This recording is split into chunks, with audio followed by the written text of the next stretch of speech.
Sanibona, igama lami uZodwa. Sicela usizo emphakathini noma kakhulukazi kwabakhona kwabangakhona ukusisiza. Sisele la asinababa. Ubaba ushonile cishe sambeka ngoNovemba. Masimbeka ubaba ubaba ubenabakoti abaningi abo-5. Hhayi nabakoti aba-5. Lo munye ubhuti wakhe wasibambisa i-meeting ubaba asalele lapha emseleni. Wathi yena uney'nkomo uney'mbuzi la ekhaya uzositshela lokho. Kodwa ubaba ugulile, before eshona ubaba ugulile. Akasukanga washona. Uthe sazama ukumziba since kwakade kuzongcwatshwa vele ngakusasa. Sazama ukumziba. Wathi suka lapho wabekwa ngakusasa mayebekiwe waphinde futhi wasibambisa i-meeting. Wathi uney'nkomo uney'mbuzi kumele sikwazi lokho, kumele singathinti lutho esibayeni. Sazama futhi ukubekezelela lokho. Waphinde wabuya futhi sekubekiwe. Wahamba ngaleso sikhathi bengisisho, waphinde wabuya futhi sekubekiwe mhlawumbe kwangamaviki anyana nje. Wabuya wazositshela ukuthi ubona ngathi sithintile esibayeni, usitshelile ukuthi singathinti otherwise sodibana nommeli wakhe. Okay.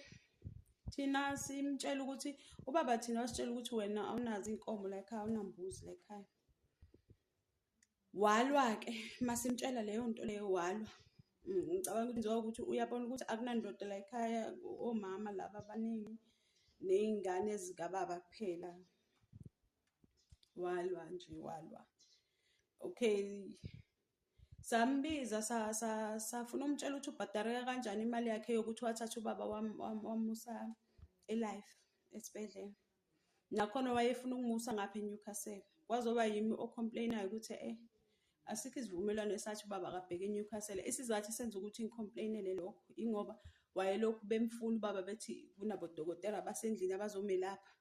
Akeze beze bathatha imoto bethi bazomlanda la. Fike le kungatholakali bodokotela. Phinde futhi mhlawumbe bamgcine sebamfaka edrobheni uDr osetown. Phinde futhi abuye ukuthi masiva kwesikhathi baphinde futhi lo baba phinde athi imoto imlandile futhi kunabodokotela basendlini. Until kuze kuthiwa manje sebamyisa eNewcastle bathi uzolala lapha bam-attende odokotela bathi kukhona udokotela okhona endlini ubeze kuye bodokotela bathi bodokotela nabekhuluma ngathi mhlawumbe bawu2 bathi beze kubaba bazomlapha. Then uzolala bavuke futhi ekseni bamcheck bese ayabuya. Ngakusasa makubeya le bafe bangatholi bodokotela ubaba afakwe uDr osetown futhi. Kuthe kusuka lapho bamlalisa khona lapha. Mabemlalisile wavuka usesi walobhuti usho ukuthi umamncane oyedwa omunye umamncane kulapha. Wafona wangifonela wathi ubaba bacela izinto ezigaba bazokugeza sizama plan lokuyithumela ngoba zisalile. Ngathi mina ageze kanjani ngoba phela ubuya la ngoba mbuyise ngizogeza la ekhaya. Wathi lo mamncane bamse Newcastle ngathi akukwazi ukuthi ngavele kuthiwa uye eNewcastle angakhulunyiwe. Sayilwa ke leyo mpi yokuthi baba akwazi ukuthi aye eNewcastle wazogcina wafaka ngapha ePiet Retief eMpumalanga. Wafaka ePiet Retief life yakhona. Wahlala waze wa right. Ubaba kuthe uma ese right lokho ebuye ekhaya waphinde futhi wasebuyela ke kwesinye isibhedlela. Okay fine. Lapho bengizama ukuchaza ukuthi imali yakhe esagcina simkweleta ngokuthi nakhona kwangasiza ukuthi simcelile ukuthi akasifakele ubaba kwaba ukuthanda kwakhe but ngokuthi singabantu siyabona umsebenzi wakhe asenzele wona ukuthi imkhulu accept ukuthi kumele simnikeze imali yakhe. Okay fine. Kuthe ke uma ngabe ubaba eseshonile lapha emseleni. Sorry.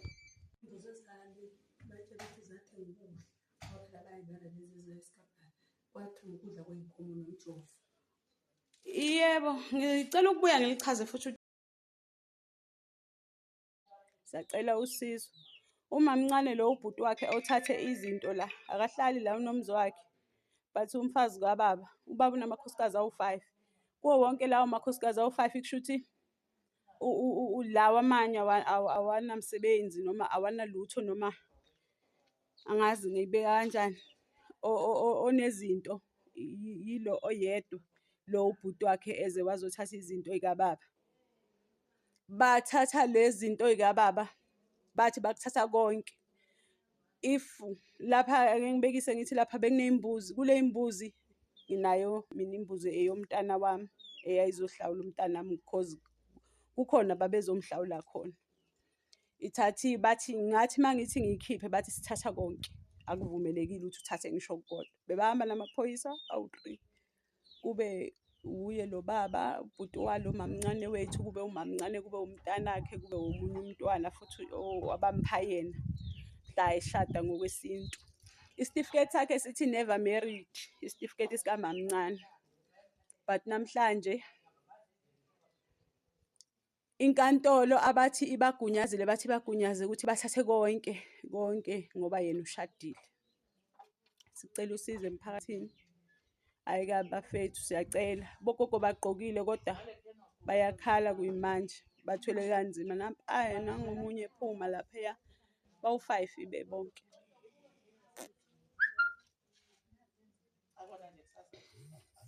Nangomunye futhi ephuma.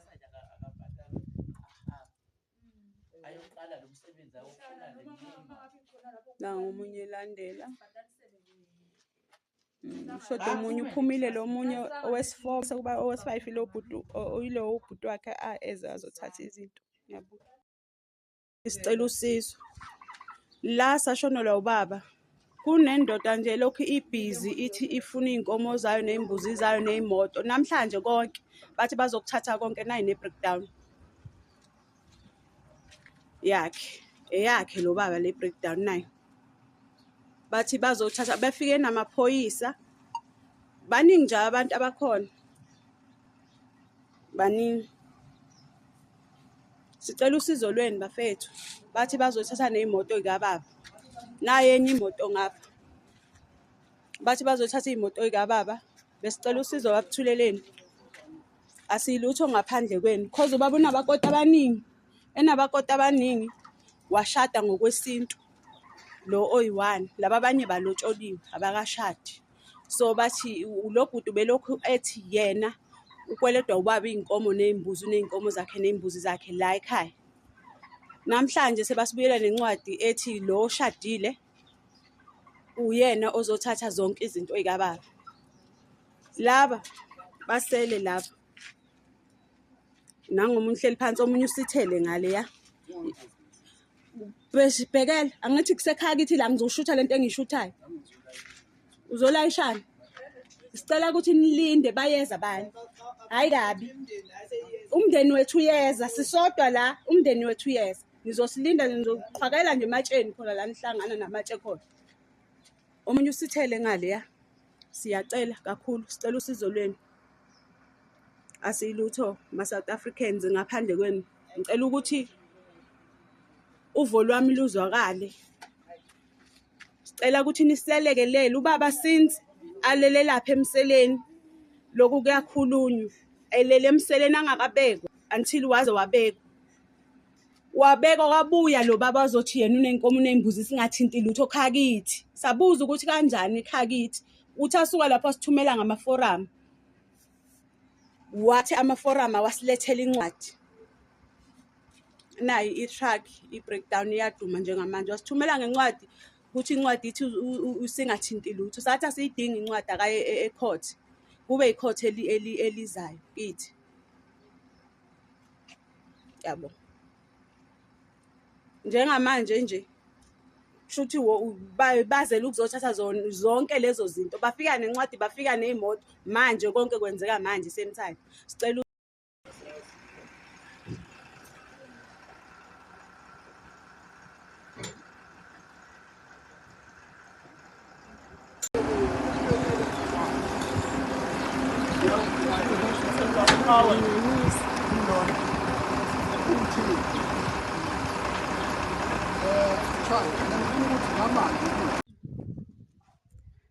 sanibonani futhi sengibuyile guys. Imoto ebeyila isithathiwe. Sebayithathile igibeziwe noma sithi abame abavumanga ukusilalela. Nebeyilapha ithathiwe. igaraji layo le nebeyila ithathiwe imoto eziwu-3 zithathiwe. Uclean nje baklinile manje bayolanda iy'nkomo since nasi isibaya sakhona bayolanda iy'nkomo azikho kwamanje balanda iy'nkomo sekusele zona ngoba ney'mbuzi seyithathiwe. Le kamza wami le imoto uze nayo ngoba kunale nto eyenzakalayo. Uthi lo baba othatha le nkomo ubhuti womunye wabakoti bala ekhaya. Lo baba othatha le nkomo nale mbuzi bathi umthetho ubavumela ukuthi bazoyithatha. La bekunoganda bawuthathile. Bathi okubhilonga kubaba bayakuthatha. La bekunenqola yokulayisha iy'nkomo bayithathile nayo. Nenqola yoganda futhi bayithathile. Akusekho lutho baklinile nje eqinisweni. Bakuthathile ney'mbuzi la. Isibaya sey'mbuzi lesi. Bezu-31 iy'mbuzi bayithathile akukho lutho. Yeah. Hello Mzansi, welcome to Mgosi waseMzansi. Nangiseli uyakhala ebantwini baseMzansi ikakhulu kwaDithule leni TV uthi ucela lusido Nkosi yami. Njengoba simvila sichaza story sakhe guys, it's so sad. Uyasho ukuthi ubaba wakhe ushone last year ngoNovember njengoba sibona nabanye abafati bakhe bagqoke timpahla letimnyama, so bafikile batothatha tintaba bakhe imoto ma-truck njengoba sibonile guys. Ayibo kubuhlungu phela lokho because mdala akasekho, wayebangakatithathi leti ndasaphila mdala, wayebamlenza ashone enkhani batithatha. Uyasho lesizwe uyakhala ebantwini kokuthi uqala ukuthi nimsida kathi kokuthi ende njani. Do comment your thoughts when are down on the comment section. Don't forget to hit the notification bell. I'll see you on the next one. I'm signing out, so goodbye.